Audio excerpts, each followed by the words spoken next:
One ISKCON Radhakrishna night time. আজকে আমি আপনাদের প্রিয় হিরোর বংশ পরিচয়টা দিয়ে দিচ্ছি। আমার পূর্বপুরুষেরা বাংলাদেশের অধীনে ছিল বা ঢাকা শহরে বাসিন্দা ছিল। ঠাকুরদা শ্রী মনমোহন চন্দ্র মণ্ডল 70+, ঠাকুরমা নাম অজ্ঞাত, জানা নেই, 120 বছর প্লাস ছিল। তা আমার ঠাকুরদা শ্রী মনমোহন চন্দ্র মণ্ডলের 3 ছেলে ছিল: মাধবচন্দ্র মণ্ডল, হরিচন্দ্র মণ্ডল, সাধুচন্দ্র মণ্ডল। এরা 3 জনে বিবাহিত ছিল। আর এরা প্রত্যেকে একসাথে খেলাধুলা করেছে, পড়াশোনা করেছে, একসাথে গান বাজনা করেছে, মাধ্যমিক বা মেট্রিক পর্যন্ত দিয়েছিল।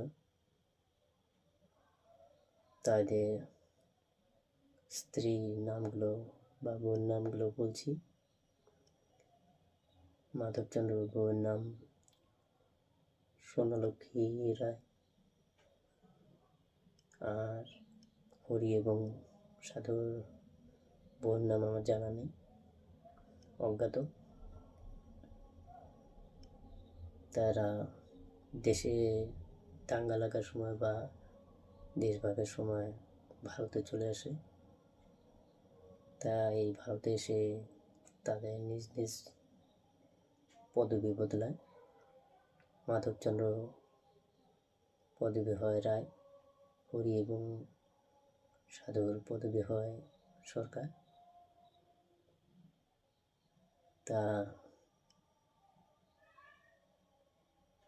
মাধবচন্দ্র রায়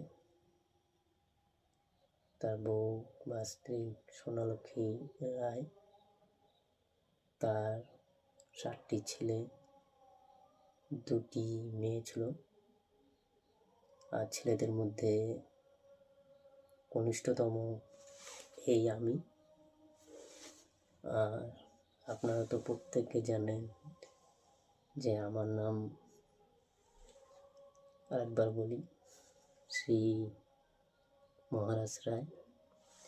আর আমার হোম নেম বা ডাক name, nick name Shri Kanai Chandra রায়।